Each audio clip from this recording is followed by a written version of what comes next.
Hi అండి, welcome to Soujanya's kitchen.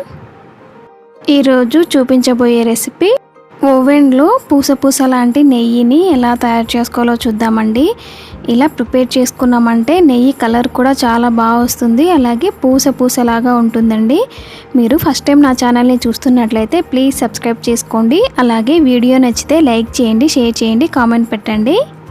ముందుగా వెన్నను తీసి పెట్టుకోవాలండి. ఇది 15 రోజుల పాటు పెరుగు పైన ఉన్న మీగడను తీసి పెట్టుకుంటే ఇలా 1/2 కిలో వరకు వెన్న వస్తుంది. ఇప్పుడు ఒక పెద్ద సైజు మైక్రోసేఫ్ బౌల్ తీసుకోవాలి. ఇప్పుడు ఇందులోకి ముందుగా ప్రిపేర్ చేసి పెట్టుకున్న వెన్నను మొత్తం వేసేసుకోవాలి. నెయ్యి మంచి వాసన రావటం కోసం ఇందులో కరివేపాకు 4-5 ఆకులను వేసుకోవాలి.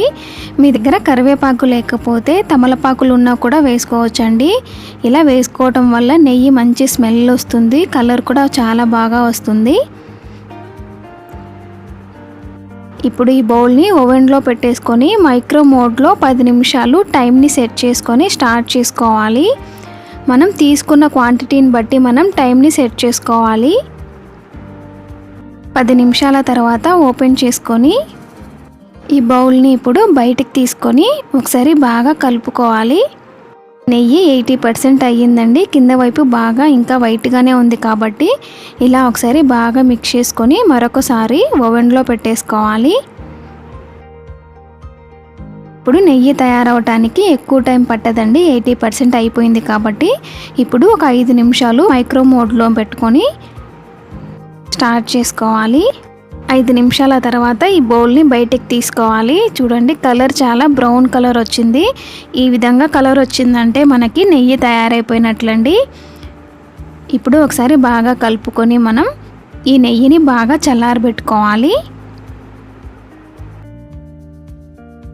బాగా చల్లారిన తర్వాత ఈ నెయ్యిని ఈ విధంగా వడపోసుకోవాలి.